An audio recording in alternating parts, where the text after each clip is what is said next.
Hey, it's Del Jackson. We got press break. I don't know how we call this tonight, a postseason press break, a little wrap of what we've seen this week and a little feature of what we're going to see in the future.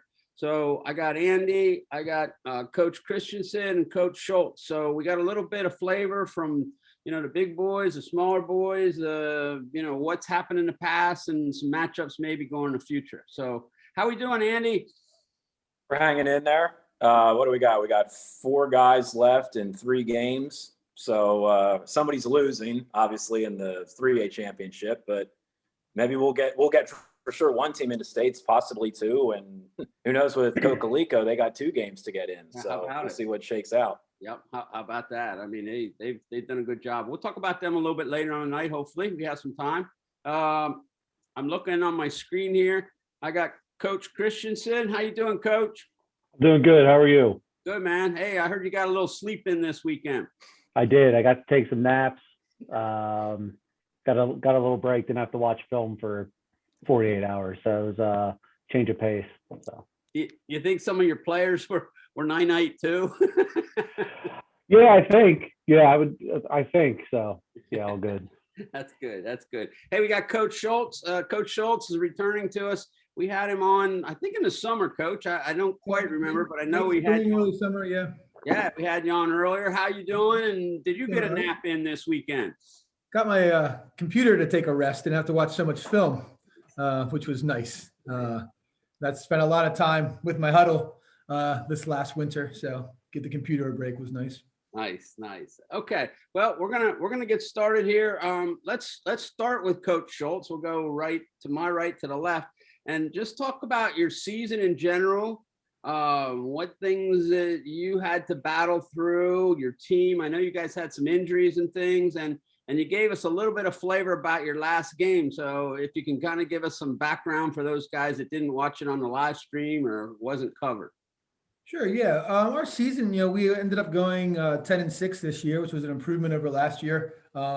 Last season, season prior to this one, we were very young, very inexperienced. And so we took our lumps that year and we competed and we wanted to be better this year. We didn't make districts 2 years ago. This year that was a goal to make districts and we did that. I thought we had a pretty strong season. We, looking back on it, some of our losses, most of these teams are still playing. We lost 2 games to Columbia. They're in the district finals. We lost 2 to Mennonite. They're in the district finals.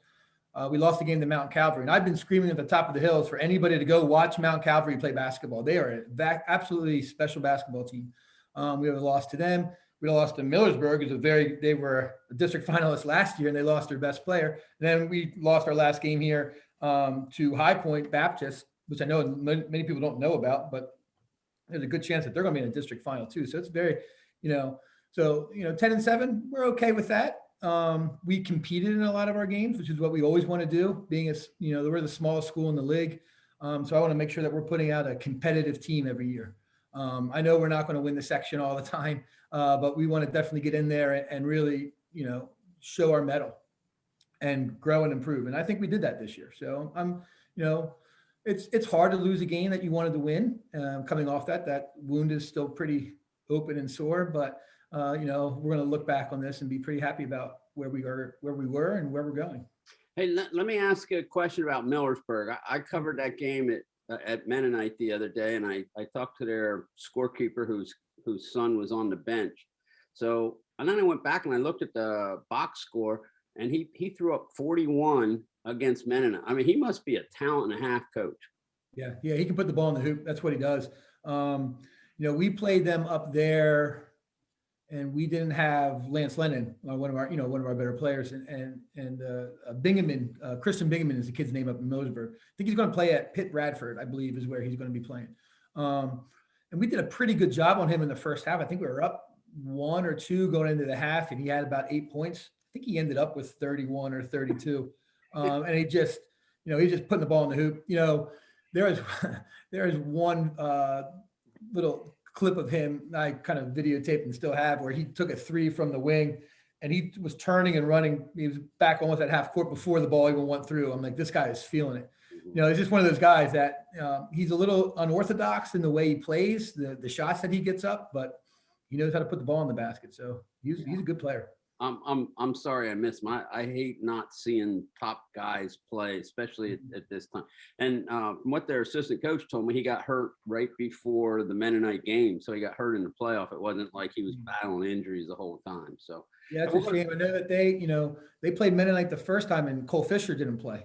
Right. And then we played them, Lance didn't play, and then they come and play Mennonite and the Bingman kid's not playing. So unfortunate they can't get all these kids, playing in that game together. Yeah, they did some real nice things. Coach Christensen, give us a wrap of your season. You can talk about your last game a little bit. I mean, we saw you in that heartbreaking loss to Lebanon, where probably if things were well, you guys would have met in the finals. But that's just kind of how it goes sometimes. So go ahead, give us a brief background of what happened this year, how you guys dealt with things, all the way up to where we ended this week. Yeah, we finished 14-4. Pretty good season. I guess not too many COVID issues really, other than we lost Tate for a little bit early, but had a couple guys quarantined here and there, but nothing crazy. Really only had, I don't even know if we had a game like postponed or canceled all year, which is, I feel like it's kind of rare. But yeah, we did very well in the section, did very well in the league, lost to Lebanon at Lebanon, which is, I mean, that's one of the hardest places to go to and come out with a win, in my opinion. Lost to them twice, lost them obviously in the double overtime playoff game there. Lost to Manhattan Township on a buzzer beater, which doesn't really matter who's talented, who's not, who's better that year. That's just going to be a close game no matter what. And then obviously lower Dolphin the last game. Last game of the year. I mean, obviously we wanted that game, but they're super talented. They got length. They're 6'4", 6'5" across the board pretty much, with the same thing coming in off the bench, and we fought and we played hard, and we didn't play our best game, but we played really hard, and it was our guys left it out there, and it was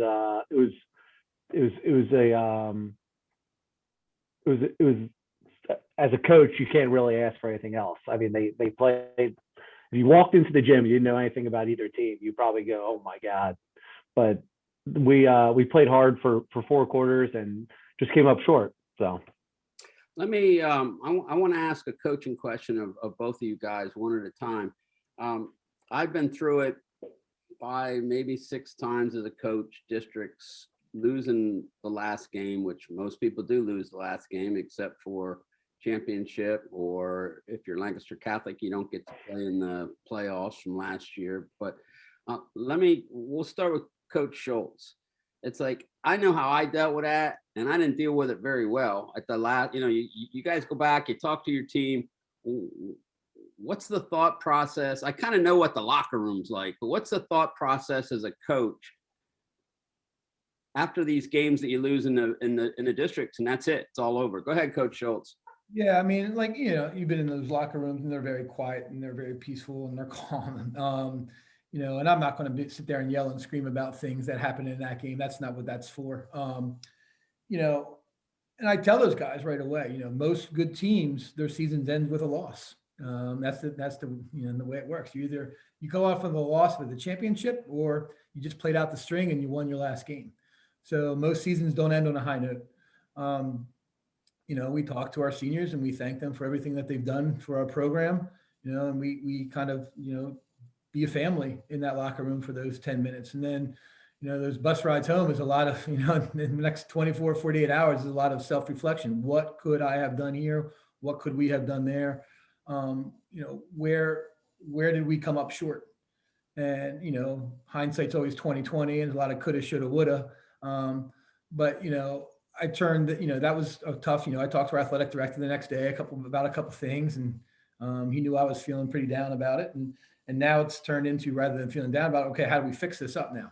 Mm-hmm. Who do we got coming back, and how do we improve on where we were? And when do we start building this back up together? So, it's it's tear it down. It's, get down to bare bones and build it back up and build it back a little stronger. What can we do to be, we didn't make the playoffs 2 years ago. We made it this year. We didn't win a game. Next year, we got to win a game. And so how do we build that team to get there? Yeah. Coach Christensen, same to you, buddy. Yeah. I think the real unfortunate thing is in 6A, if you win a game, you get another one.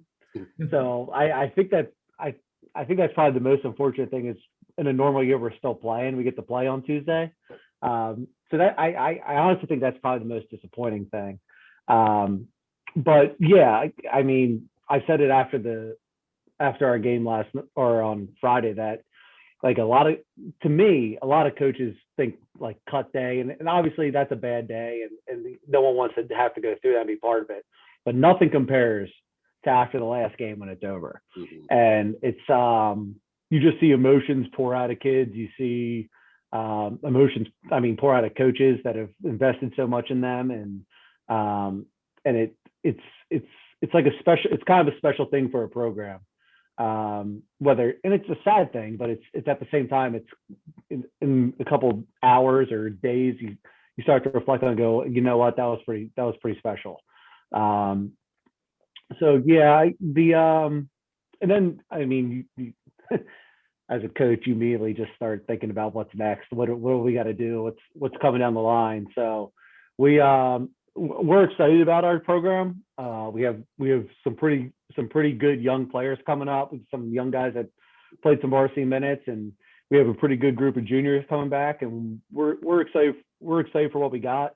I think we have a lot of guys playing AAU and doing skill things, and they'll get better with that, and we'll have open gym and stuff. But I think our number one thing probably this year is the weight room is more important than anything for us this year, and we're going to spend a lot of time in there.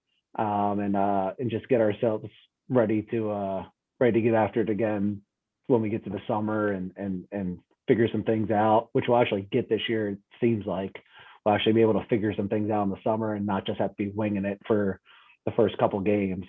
And then once we get there, just get ready to compete next year and see where we can go. So. Okay. I know when I was there, I don't even think I could talk for 10 seconds, it's just like, yeah, I didn't even want to go down the road. It's like, I'll talk to you guys tomorrow. Good job. It's kind of a mind blowing experience. It really is, because you don't know what you're dealing with the kids.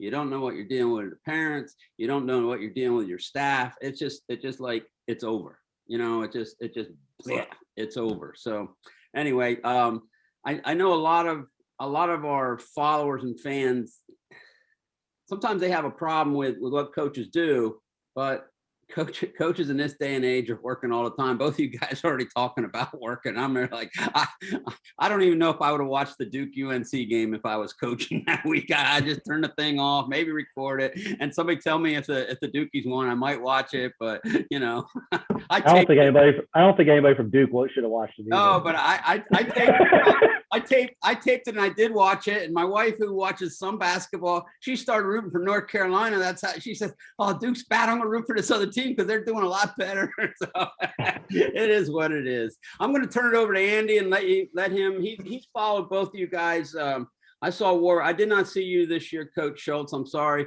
but he might have some more in-depth questions than I do. Go ahead, Andy.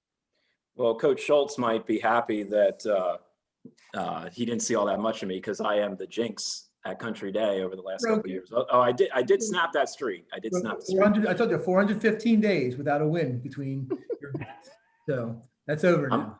I'm a marked man down there. First of all, gentlemen, obviously, thank you for joining us. Coach Shultz, as you said, obviously the wounds from the last couple of days are still fresh. So thank you very much for taking just a few minutes to chat with the season that was and what you guys are going to do moving forward. Coach Shultz, I'll start with you. You and I have talked about this before. Your school is one of the most unique from your basketball perspective, in the sense that, like, you always have two dueling seasons going at once, where most schools in the LL League, like, if you're like way below 500, you're just running out that clock and thinking, okay, 1 week, 2 weeks, and then we're finally done and we can go on to spring and do what else.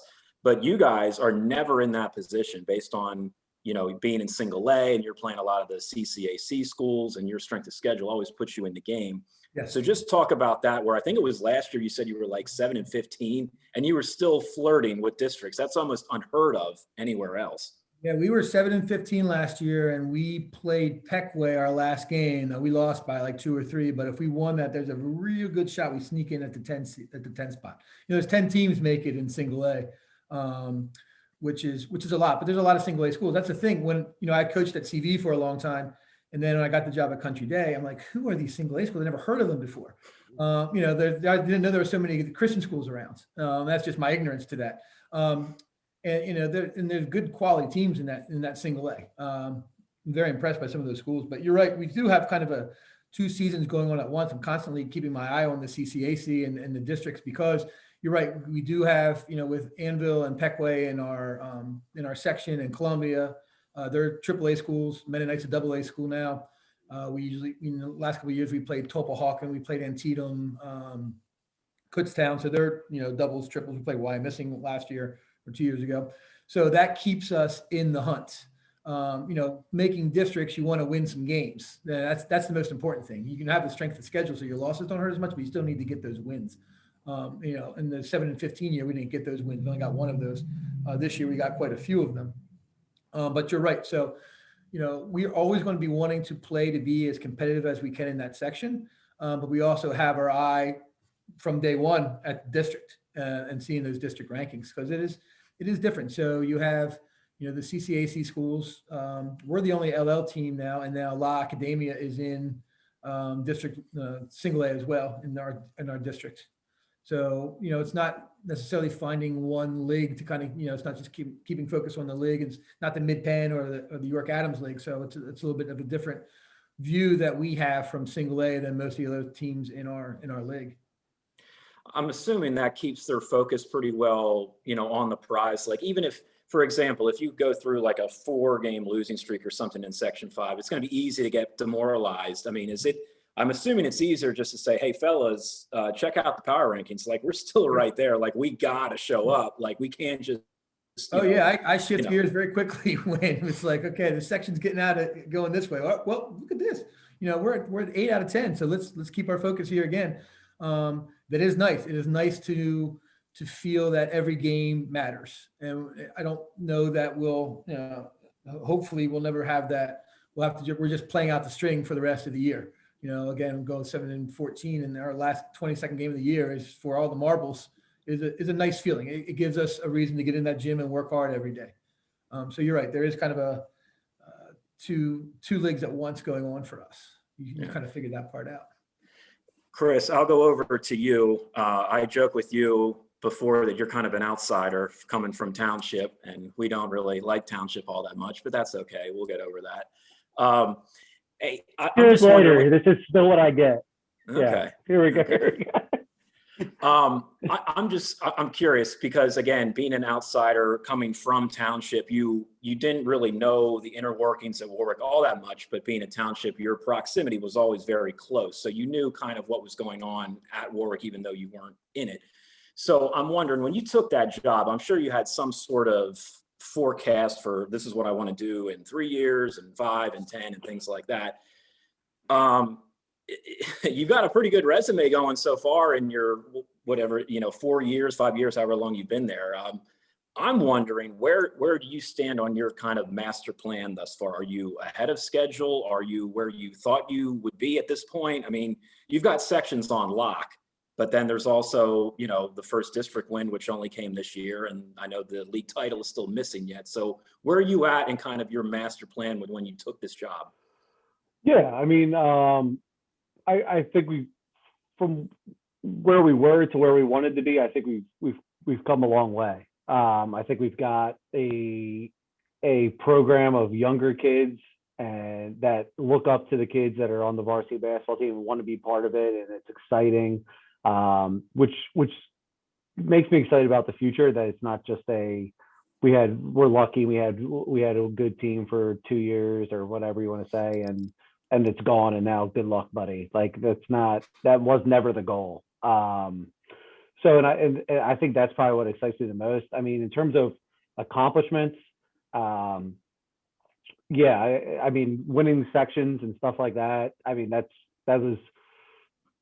your goal every year. And my thing is if you can win your section, everything else kind of takes care of itself. You don't really need to worry about anything else because, and then when you get to playoffs, it's one game. Like anybody can beat it. I mean, especially in our league, anybody can beat anybody in one game.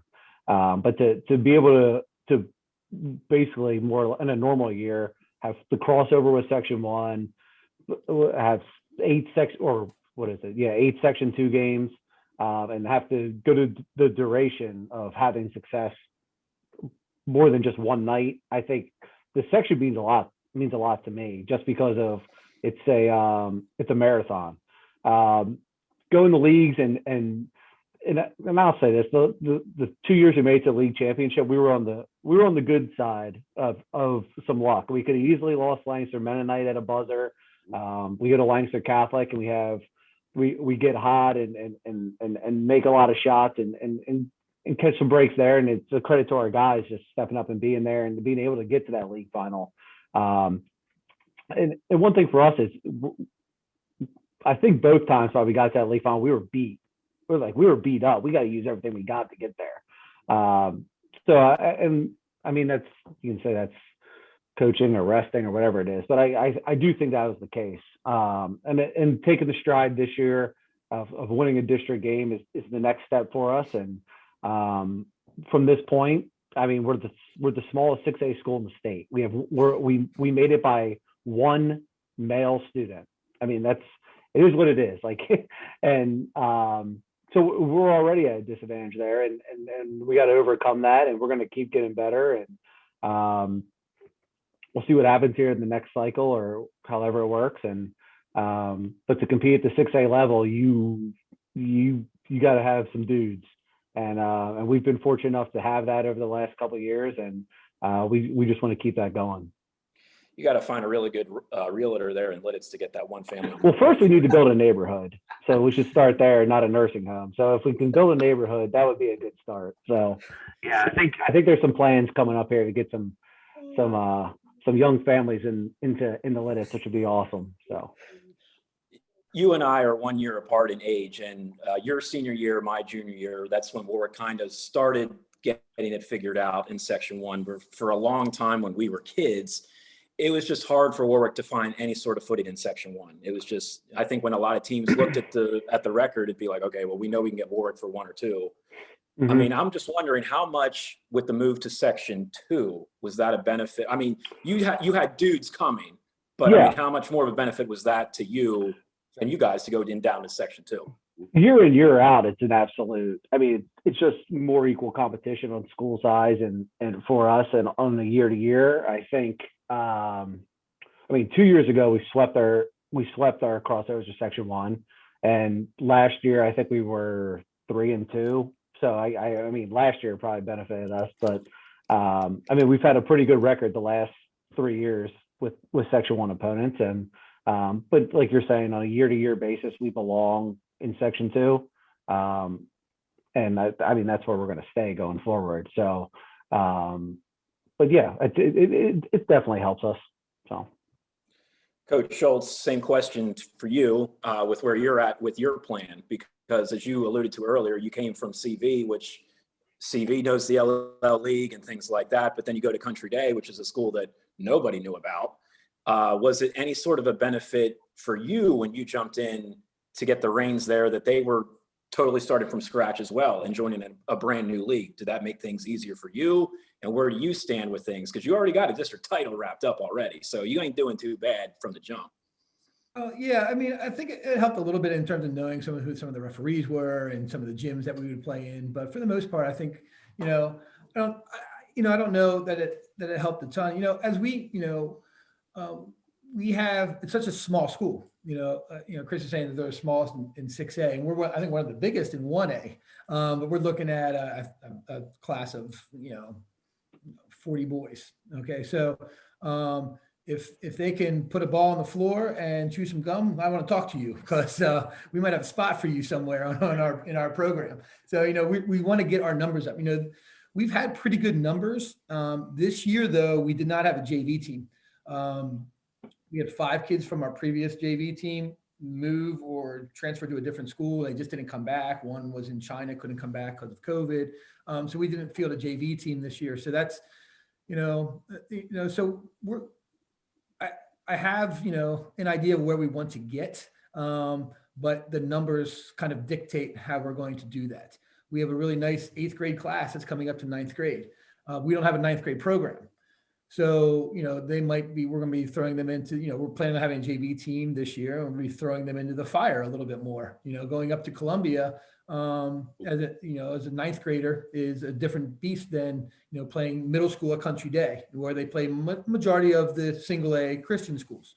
And so, it's a lot of growth. So it's getting them ready for, that. But at the same time, I have all those kids in my program. We work with, with all the 9th, 10th, 11th, 12th grade, we all practice together.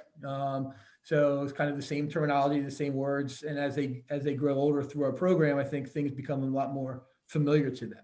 So it's just kind of building up that consistency. One of the things I found too is trying to find, obviously we have to change for the kids that we have each year. But at the same time, kind of keeping some of the base principles, because there will be years where we don't have as much talent as we've had the last couple of years. I know that. So, how do we maintain a competitive team in some of the thinner years? And I don't want those thinner years, but they're going to be there. So what can we put in at an early age? We say, okay, this is a group where we're just going to run flex offense. We got to get them ready to go. That might help us be competitive, or, whatever it might be. This is going to be a 2-3 zone team that we're going to have coming up through here. So kind of look at that and see what the numbers dictate for us. Del, I'll throw it back to you pretty quick, but I think it's pretty cool and kind of ironic how you're hearing what the 6A beast looks like to what the 1A beast looks like, and how night and day that really is around this league. So yeah. I mean, I coached at Penn Manor, and that was big boy school, and then I coached at Donegal, and it wasn't quite a single A school, but sometimes we had that single A mentality. So I can relate, Coach. I mean, one year I had 10 kids, varsity JV, and I decided, probably stupidly, we were going to play JVs because we're going to get smacked this year, but I want them kids to play as much, and I'm like, what in the world am I doing? But once I dug the ditch, I had to stand in it. So, I can relate to what's going on. Let's change gears a little bit, and let's talk about what's coming up in the LL. For this week, we got Cocalico, York Suburban, Lancaster Catholic, Columbia, Mennonite, and Antietam. So Coach Shultz probably going to help us out pretty good here. Andy's seen most of these teams. I've seen most of these teams. In fact, I've even seen York Suburban. And Coach Christensen, you got some background, so if you got anything, go ahead and throw it to us. So I'll start with Andy, because he's covered Cocalico more than I have. I've seen the Eagles once live, and I've seen them on TV a couple times. And they're playing a York Suburban team, which I saw against Garden Spot, right, Andy? It was against Spot. Correct. I covered that game, and Spot beat them up there. York Suburban, they had two, which I consider really talented kids. So they're kind of like a two-man team. They had a 6'4" guy that I think he was going to Shepherd. I believe that's what somebody told me. And they had another guard that was really good. So they got kind of a 1-2 punch. And I know, you have some inside scoop on Cocalico and what's going on with them and how they play, and the big boys back. So go ahead, Andy, we'll start with you. And if the coaches want to chime in, if they know something, that'd be great. Yeah, Cocalico got the monumental 1-0 win in the first round, thanks to COVID from West York. Honestly, though, a really impressive win in my book. And I say this all as kind of a preamble to everything. I'm in my LL cocoon for 2 months. So like Hershey, I know they beat Hershey. All I see from Hershey is like the highlights on the nightly news when I'm getting caught up. So I've seen about 20 seconds of them. But I do know they have a good kid. But, I mean, that's an impressive win for Cocalico. And they always, for whatever reason, they always kind of do this in the postseason. Like a couple years ago, they got bumped down to the losers bracket in 5A, and they ran all the way to the very end of the season. They lost to, who was it? I forget who it was. It was either at Milton Hershey. I don't know if it was Milton Hershey themselves or somebody like that. So they're kind of going on that same pathway again. you just said they're playing York Suburban, and they got a huge layup there because York Suburban knocked off Northern York, who was unbeaten. So now Calico gets a home game out of it. So they are tantalizingly close to getting to the state playoffs here. I give them a puncher's chance against York Suburban. Again, I don't know anything about them. Maybe that's some of that York bias that comes in, and it's like, well, what's that really look like? I don't know. But yeah, I mean, Augie Gerhardt's back, and he's a huge piece to the puzzle. And really, I saw him in his first game back, and he picked up right where he really left off last season. He had a dunk right away. We've talked about Nunneville before. Kai is the best player in the league, but Carter is kind of breathing right down his neck, in my opinion. So, I mean, they're going to have a puncher's chance in this for sure. And then whoever they're going to get down at the bottom, I guess it's LD or Ship. Lower Dauphin they're always a perennial school out of the mid-pen. So that's going to be a tough nut to crack. But no, I mean, they're having a hell of a season. There's no other way to say it. They had that unique game at Garden Spot where I said it felt like they had to beat Spot and LS on the same night they had to beat Spot to prove that they beat LS twice, which that's a whole different story. But no, I mean, a really impressive season. And I always joke with Coach Sigmund that now that I'm a Calico taxpayer, his job is under the microscope with me. So he better produce. So I guess I'll give him a pass this year. He's doing all right. But I mean, it's good to see. I mean, I didn't have Calico going this far, honestly, but we know their game, and they did it to a T against Hershey. They want to muck it up, make it extremely ugly, and they make no apologies for that. And that's fine. I mean, if they get the game in the 40s and, York Suburban doesn't get any higher than maybe 50, I think it's probably a Calico win. Coaches, I'll throw it to you. Either one of you guys, any comments on Calico and or York Suburban, what you know and what you think? I've not seen Calico play just because we don't match up with them anywhere. I don't have any film. I never saw them on film or anything, so I don't have much. All I know, they got a dude that can really go. They got a big man, and they can D up. And at this time of the year, if you can hold teams, like you just said, into those 40s, you got a shot at it. And I think, from what I know of Calico and briefly what I've read and seen of them, they have the makings to do that. Coach Christensen? Yeah, I've seen both. I mean, we scrimmaged Calico early. I'll say this: I don't think Carter gets the respect he deserves defensively, because I think he's one of the best defenders in the league. And he's got good size to him. He's the clear leader on that team. And he surrounds. And then now that Augie's back, he draws a lot of attention. So a lot of those other guys, the shooters that are just spaced, Rios and some of those other guys are spaced around. I think it opens up a lot for them just by Augie being back and drawing some attention. York Suburban, I saw them. I actually watched two of their guys a lot. They played some AAU with some of our guys, the 6'6" kid going to Shepherd, really talented. He'll be him and Augie. That should be a pretty good battle inside. Then they have another guy, Gorham. Same type of thing. He's a pretty good defender, but also a pretty good shooter. So I think York Suburban's probably better than the record, to be honest with you. But I think it's going to be a pretty good game, obviously. Nothing. I talked to Andy about this once in a while. There's nothing like having a 6'8" kid in the back just for the defensive purpose. It's like all of a sudden you have a shot blocker.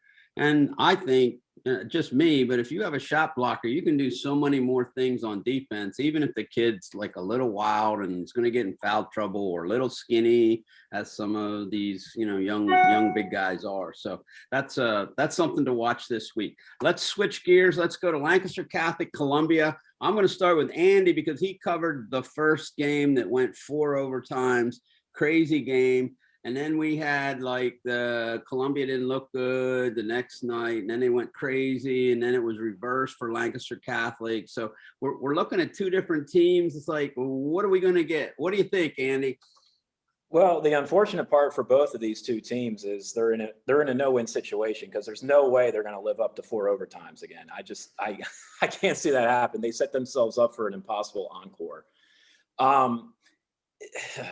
and it's weird. Like, you can't say in that first game that it was a case of maybe, you know, Catholic was sleepwalking or anything like that, because they were up 23-5 or whatever the score was in the second quarter. So Columbia just kept making shots, and then you look up and it's a tie game, and then we're going to overtime. The one thing that's going to be interesting is if it's close, like it was in the last game. For 2 of the 4 overtimes, Columbia took the air out of the ball for, I mean, really for 2 of the whole sessions, but they held it for about 2 minutes, which, I mean, for any of us that know Columbia, they want to get up and down as fast as they possibly can. So I understand the logic of why they did that, because they don't want to give a team like Catholic any more chances than they really need. But it's kind of one of those things where, you know, do you want to abandon identity for the sense of, you know, for that one game and that one moment in time? Because I laugh. I saw the game they had against Peckway on Tuesday, I guess it was, and they were up by like 13 or 16 with like 40 seconds to go.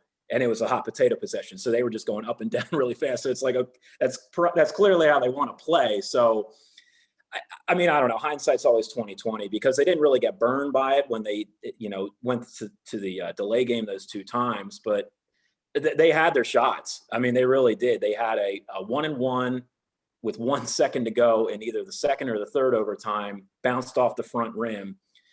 And the whole thing is, you can't give a team like Catholic any more chances. I mean, they're a cat with 9 lives. I mean, we saw that last year. I mean, when I was researching the 4 overtime game the other week, I totally forgot that they had a 4 overtime game. I guess it was the last game they played in States, or the game before that, where they won in 4 overtimes. So they're used to this. And then you're right. I mean, that Camp Hill game, I YouTubed that for the last like minute and a half, and they were dead. They were totally dead. I don't know how they won that game. It was a 6-point game with like 50 seconds to go. Camp Hill had a layup, danced off the front rim. Catholic comes down, calls a timeout. Nevin Roman hits a 3. And then by that point, it's clearly game on. And I forget what happened next. I think Camp Hill missed either a 1-and-1 or 2 shots if it was a, you know, double bonus type of thing. And Atkinson comes down and hits a 3. And I've said before, I've never seen that kid hit a shot where it hit the rim. I mean, it's all net. It's ridiculous. So it should be a good game. I hope it is. This is the matchup we all wanted to see, especially coming off of the 4 overtime games. So we got it. So that's good. Columbia wants this. I know they do. That left a sour taste in their mouth, but they also woke Catholic up that night. So Catholic's going to be ready for them. And it's an impossible feat to live up to 4 overtimes, but I mean, hopefully it's just a morsel of how good that was the first time around. Coach Christensen, we'll go to you next. What do you think, buddy? Yeah. I mean, Catholic, you're going to get, in my opinion, I think Coach Clazius probably does the best job out of anybody in terms of scouting the other team. So he's going to know exactly what you're doing. He's going to have a pretty good game plan, especially after playing it. What have they played twice now? Once.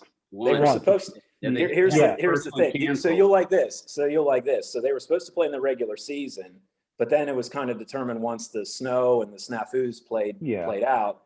They were like, yeah, we're probably not going to schedule this regular season game because we're going to see you like quite a bit here in the postseason. Yeah.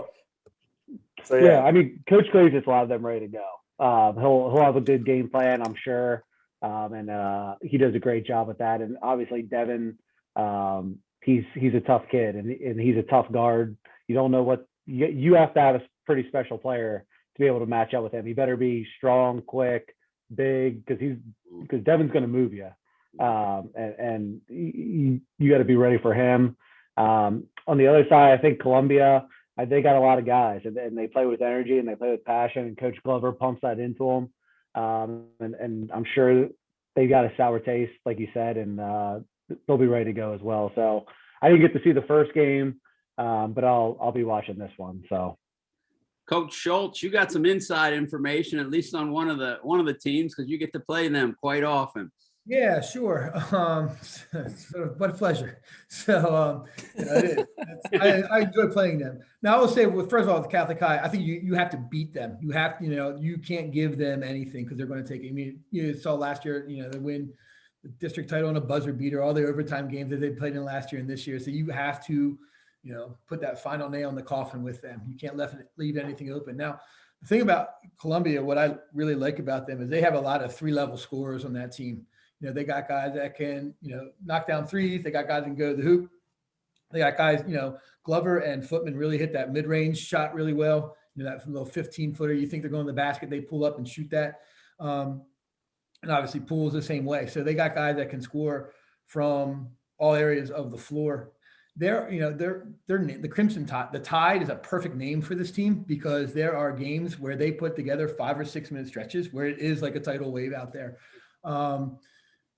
We faced that this year. We played up there as our second game of the year, and we were down by like 15 or 16 after like the first quarter, and we were cutting back in it. We got to about 8 points in about 3 minutes to go in the second quarter. We were figuring some stuff out on both ends, and then they had a fan get ejected from the game.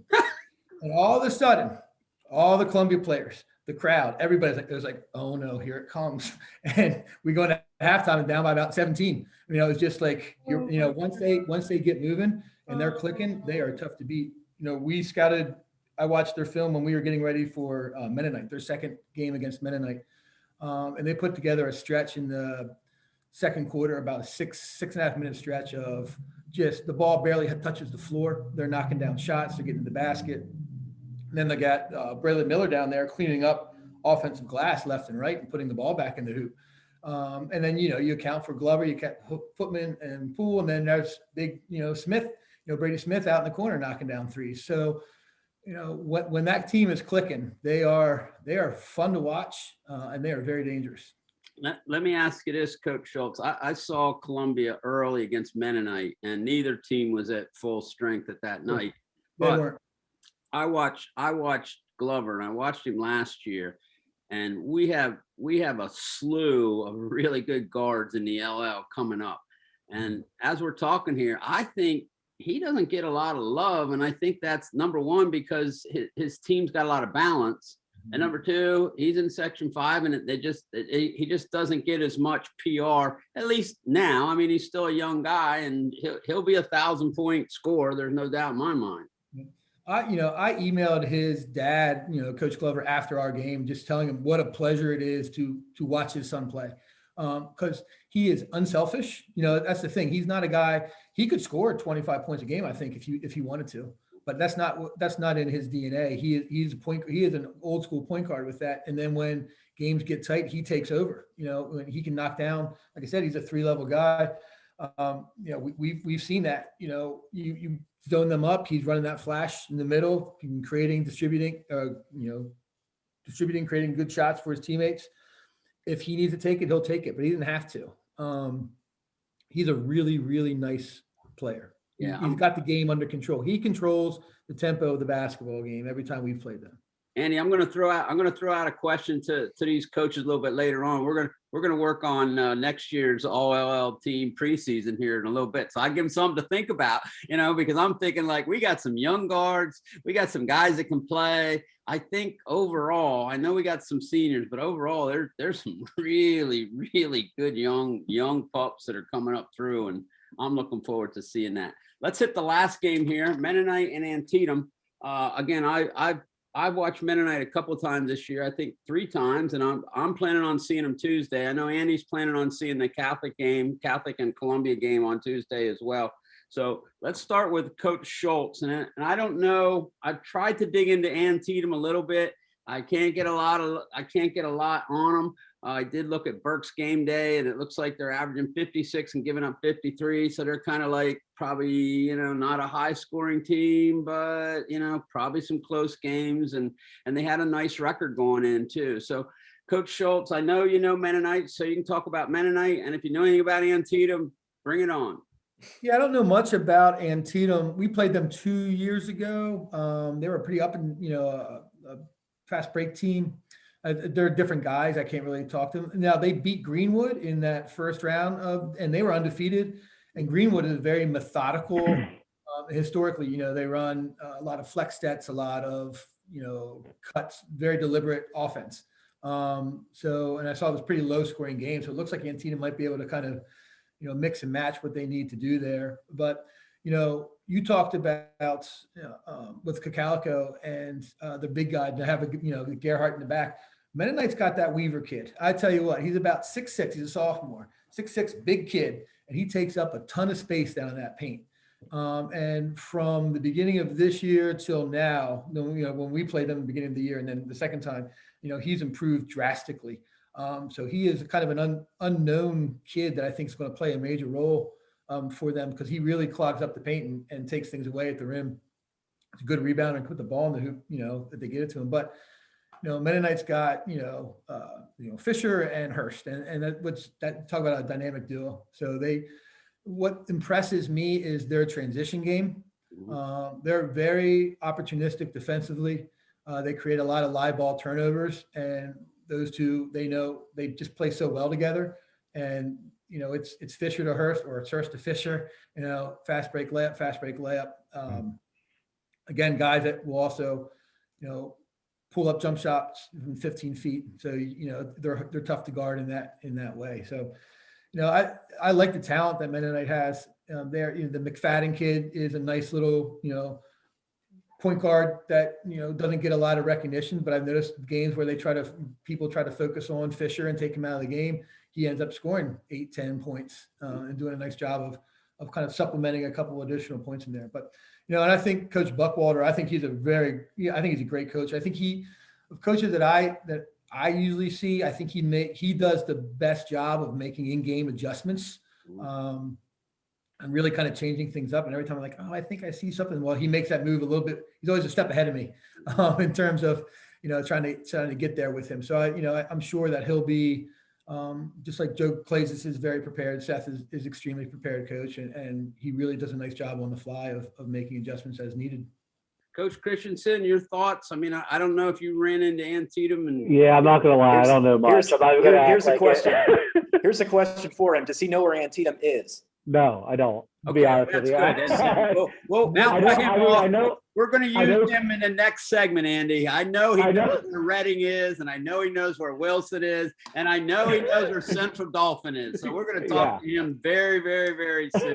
Hey, I want to go back to Coach Shultz. Again, I saw Mennonite early. We had him on a live stream game. I saw him the other night, and I cannot not agree with you more that the Weaver kid is making a difference in what they're doing right now. I mean, they're literally throwing the ball in there. That's like they're coming down and he's posting up, and they're literally throwing the ball in there as much as they can. And then the other thing that I see, again, from beginning of the year to end of the year, is the Hurst kid can get to the rack. Like I don't know how he does it. He doesn't look athletic, but he's fast. And he finishes with both hands. He goes left, right. It doesn't matter. He's driving in there. I said, well, he's going his left. He's going to miss a thing. Oh, no problem. He's got nifty moves in the paint too. I mean, he does a lot of spin moves into the paint. He goes, behind the back into the paint. So just when you think you have him guarded, he's got the finishing moves. He's got the touch around the basket. Fisher goes in hard. He doesn't make the moves necessarily that Hurst does, but he goes in hard and aggressively. How many times Fisher gets in there, he might miss, but he goes so hard, he goes up and gets his own rebound, puts it back in.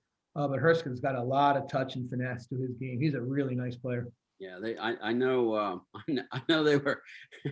I talked to Coach Buckwalter after the game. They're pretty happy that Antietam won. Not that they think Antietam's worse than the other team, but they're like, oh, okay. And I was super happy. I'm like, I told Andy, I said I was going to go, and now I'm really going to go. So I know that's going to be all right. So we cut Coach Christensen out of the Mennonite Antietam game, but we're going to bring him in right now, and we're going to talk about Reading and Muhlenberg first. So let's hit that one out. I've seen Reading play, and Andy was at that game too. We saw Reading and McCaskey play early. Andy's got a pretty good tie with Coach Perez there. He kind of chitter chats back and forth with us. He doesn't mind avoiding. He doesn't avoid us as far as media. I know that. So we're pretty tight with him. And Muhlenberg, we had the coach on, Muhlenberg's coach of the year last year on a Zoom. So he was interesting. And they play a style that's different, I think, than anybody in 6A. So we're gonna go. Okay, Coach Christensen, don't tell me you don't know where Reading is, and don't tell me you don't know where Muhlenberg is. Go ahead. I know where it's at. Yeah. I'll start with Muhlenberg. I don't know their personnel too well this year, but I do know that style. from experience. But it is, if you haven't seen it, it's up, down. If you don't shoot in 5 seconds, you're probably getting subbed out of the game. But it's up, down, up, down, up, down. And we played them 2 years ago in a garden spot shootout. This is no lie. It was like fourth quarter. We were probably up, I don't know what we were up, 12 maybe 13. They just start draining threes. We're making both foul shots, draining three, both foul shots, draining three, both foul shots, draining three. And I'm going, there's nothing we can do. They're just, we're making both foul shots. And I'm watching the lead just go down to like 6. And there's nothing you could do. And they get up and they play with energy but you better be ready to guard some shooters because they got them all over the place.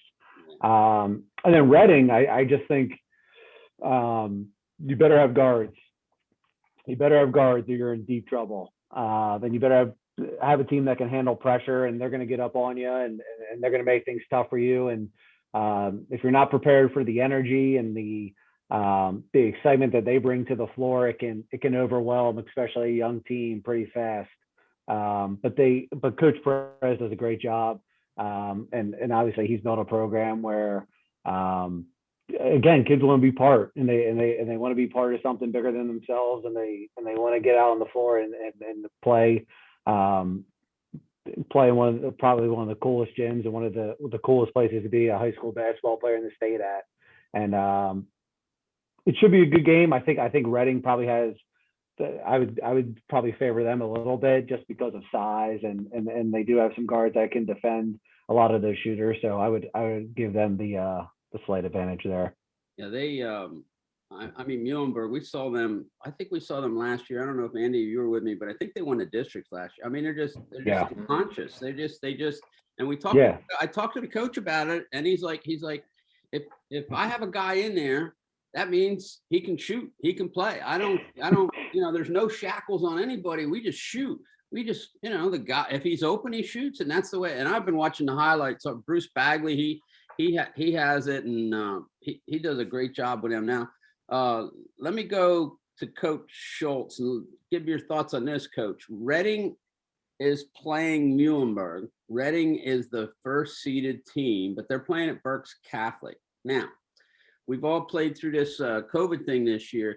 Is that an advantage or a disadvantage at this time of the year playing on a neutral floor? Usually we do. In the districts, usually, at this point, they're playing at Hershey. What do you think, Coach Schultz? I don't think it's an advantage of playing on a neutral floor. Rather than playing where at Muhlenberg? Well, they would be Geigel. They would be at Reading with no fans if they were playing, but the District 3 and the Berks said, you can't do that. You got to have some fans there. So Reading said that we'll play at Berks Catholic because that's close to us and they're going to open up their gym for us. So I'm just wondering, normally the top seed, if you're playing your home floor, you got a little bit of advantage, Sure. I would think. So, right now, they're the top seed. They're playing Muhlenberg. They played each other, I think, 3 times, Andy. I'm not sure. They're in the same section, and I think they played in the semifinals in the Berks, I think. And I think it was a close game. So what do you think, Coach Schultz, on home court advantage, if there is one this year? Yeah, I mean, I think there is. I think there was a home court advantage this year. I really do. In terms of, we were much more comfortable, playing at home. Now, we don't always get big crowds at our games, in a regular year. So it's a little bit different. We don't have a large student section. We had decent ones coming out this year, though. But yeah, I think I would much rather play at home if I could than on a neutral floor. Just the little things, just knowing certain spots on the floor, just knowing the walk to the locker room, the things that you don't have to think about. I think it makes a big difference. So I like the idea that district games are on neutral floors. That's not the way it is this year.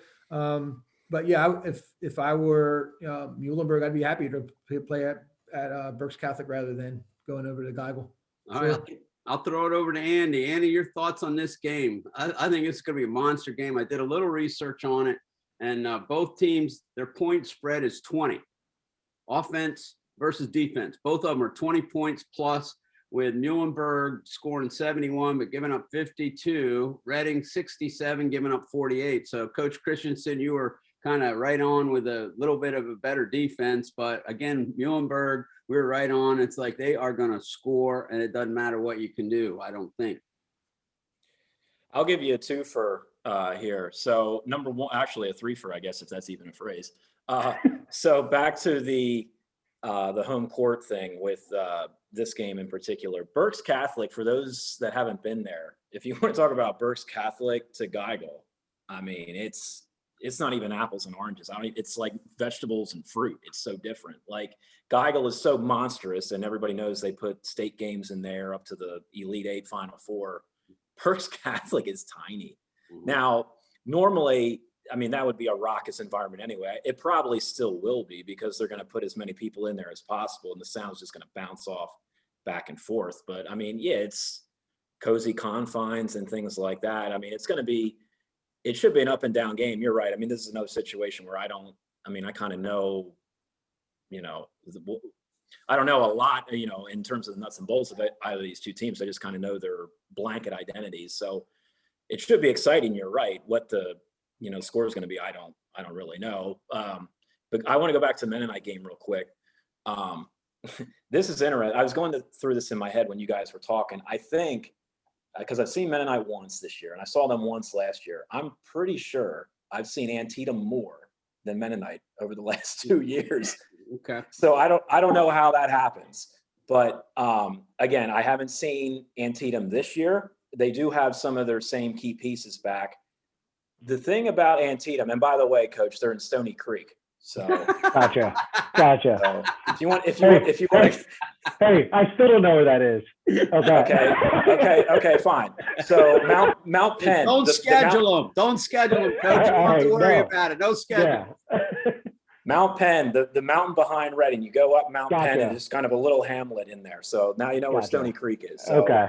now you're glad you woke up today. You learned something. So the thing about Antietam, and you clearly saw it in their game against Greenwood and traveling all the way up to the nether regions, up to going to State College, they're not going to be afraid of anything. They are going to take the fight to Mennonite, and Mennonite better be ready for that. They're going to get up in you. They're going to defend you. They might knock you around a little bit. So, I mean, Mennonite's going to have to be ready for that, because whatever seed Antietam is, I guess they're 4, because it wasn't a small bracket. Whatever they are, they're much better in terms of their style of play than what their seed line, presents them as. But the thing about Mennonite is they got guys who they score buckets, man. I mean, Cole Fisher gets a lot of the attention, but somebody sent me a DM the other day. It was before either their last 2 games or their last game, and it was something stupid with Hurst. He's averaging like 25 or 26 over the last 9 or something like. It's some ungodly number. And you want to talk about guys that don't get pub. I mean, how are we missing that? I mean, a kid that's averaging 30 on a team. Del, you were saying this the other night. They've won what, like 8 in a row or something like that? Yeah, 8 or 9. And the Hurst kid has been going off here of late. I mean, Fisher got hurt, and that's one of the reason he had to score more. And he just playing with so much confidence. It's going to be fun to watch him. That's going to be one of the guys that maybe we'll talk about here in 5 minutes. Yeah. So, I mean, that's my 3 for. You got the home court deal. You got the Antietam game. You learn some geography, and Reading and Muhlenberg's going to be a good game. Okay. All right.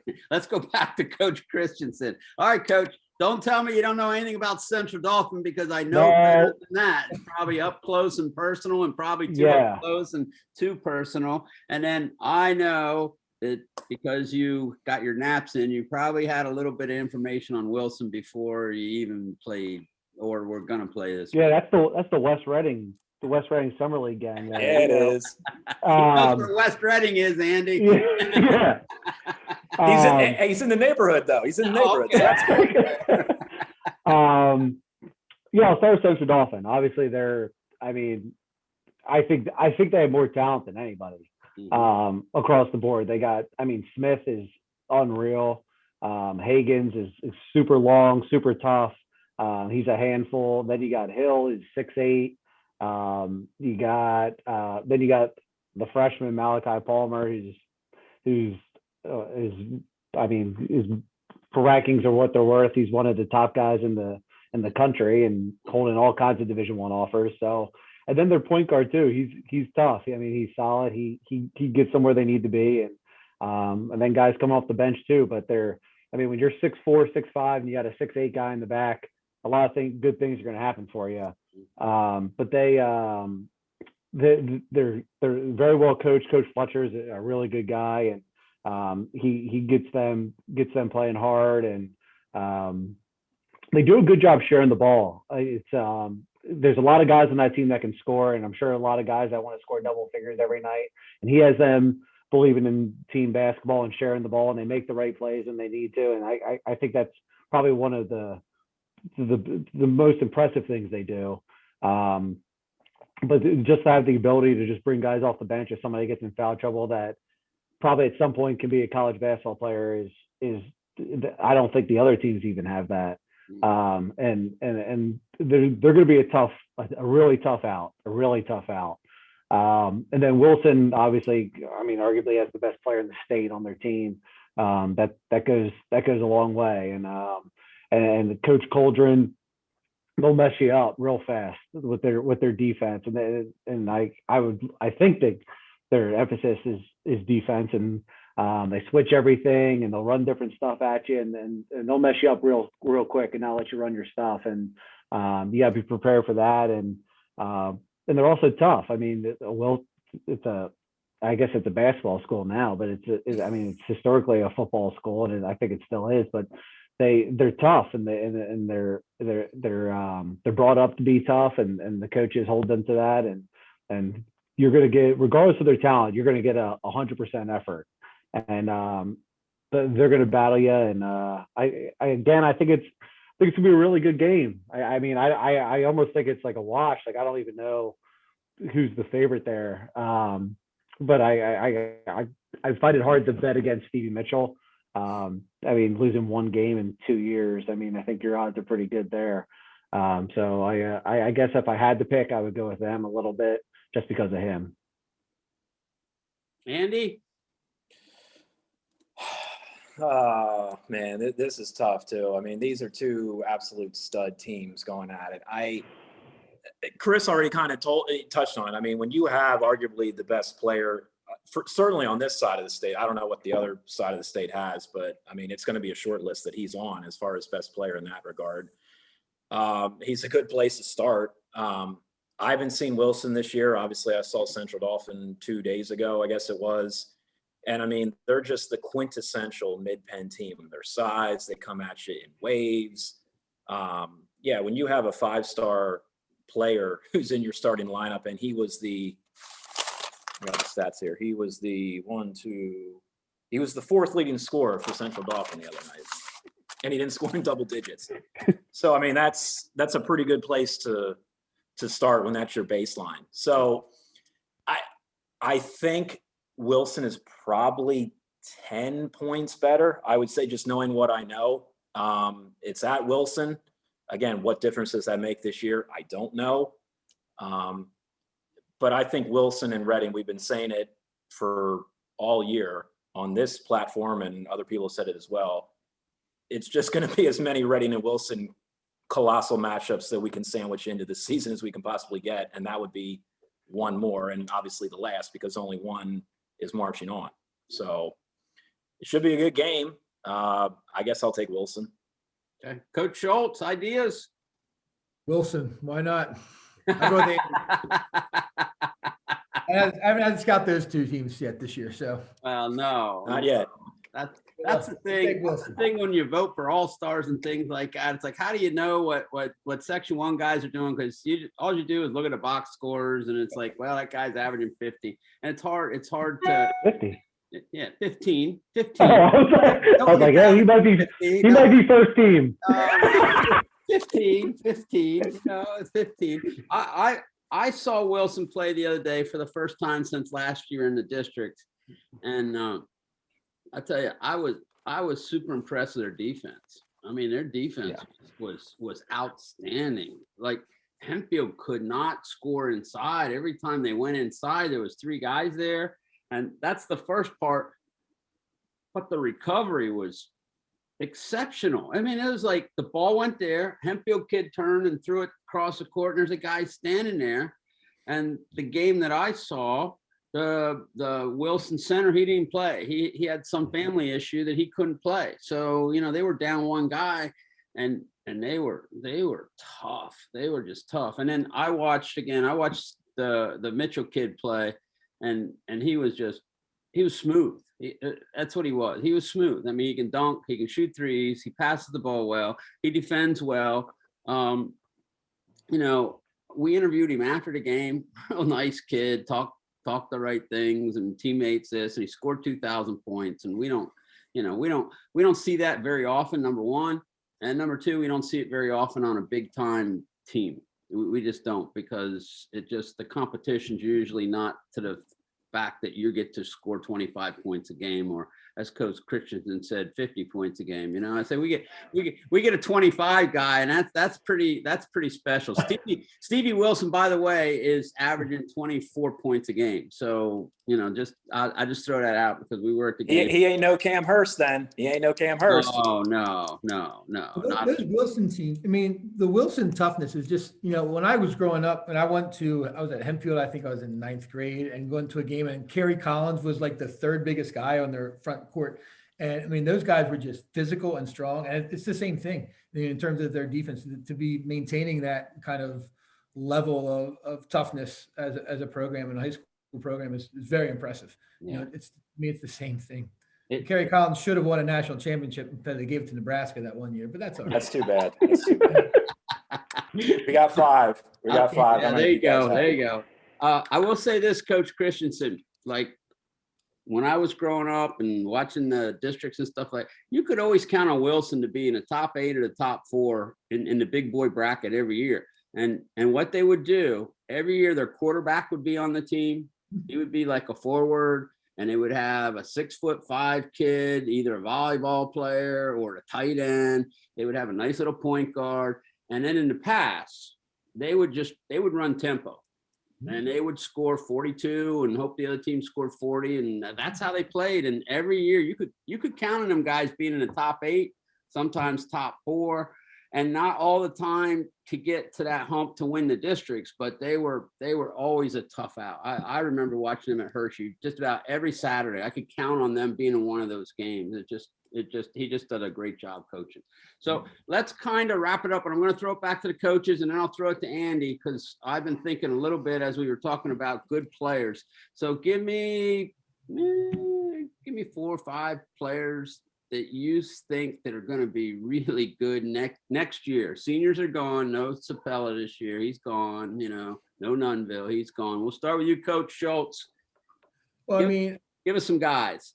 It's tough for me because Section 5, we don't even cross over. So, you know, the guys that I really focus on is that Section 5. You know, like I said, you know, like Chris was saying, you can look in the box score and see some names and stuff like that, but it's hard to me. So I'll talk Section 5 all day. Yeah, let's go.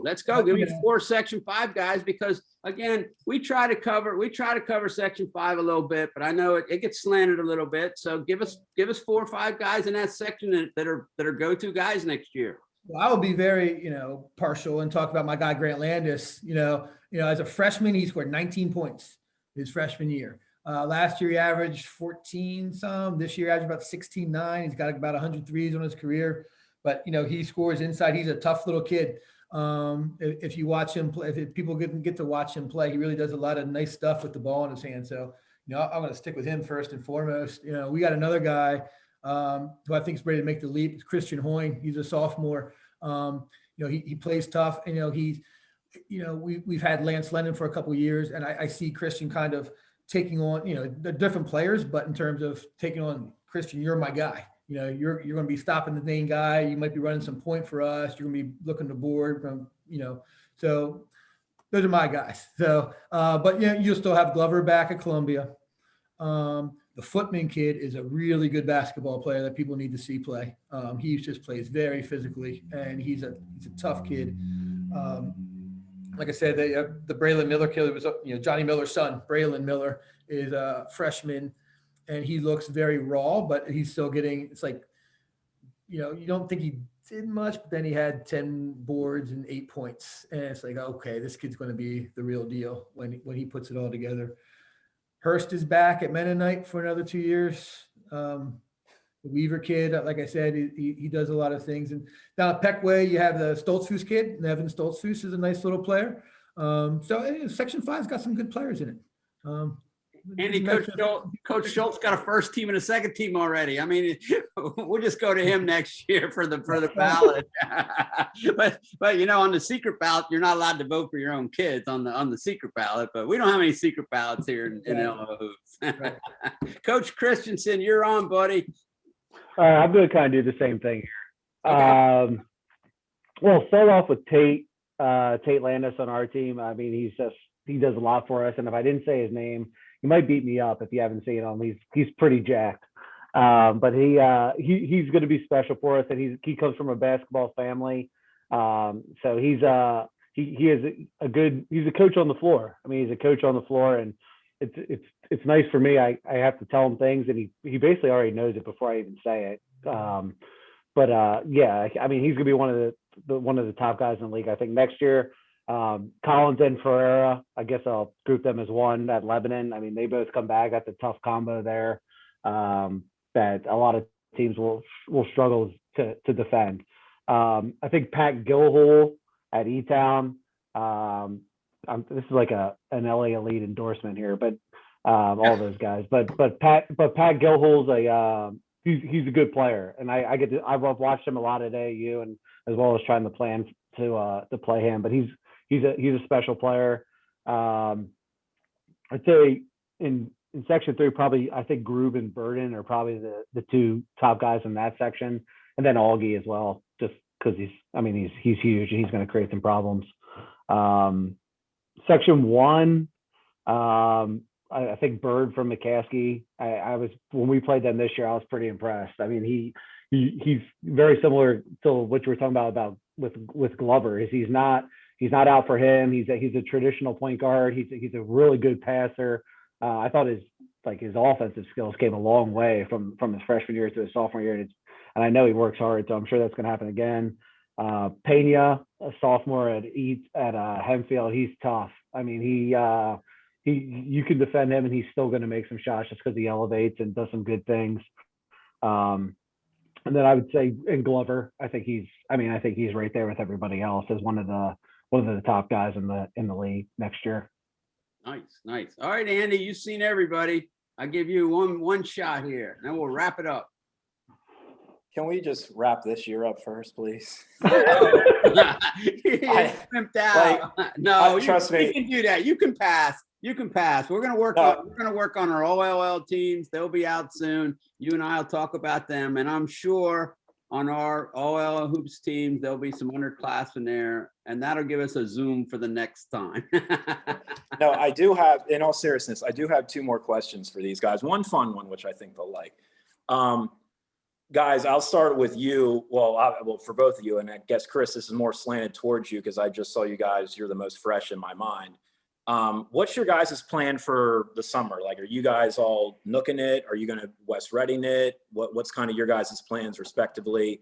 And then Chris, I said it's kind of slanted towards you because in my story about the Central Dauphin game, I said you lose arguably the best player the program has seen in a generation. Arguably, which is now going to be a tough pill to swallow because you're on to a new chapter and so is he, and you don't have him anymore. But you also lose, what is it, like 3 or 4 starters or something like that too? So I'm kind of curious from your perspective, are you going into this summer with any sort of like preconceived notions of where guys are going to now fit? Or are you just going to say everything's up in the air, all jobs are up for grabs, winner take all type of thing? What's your approach to that? Yeah, I think I'll answer if I can remember your first question. You got me so far back there.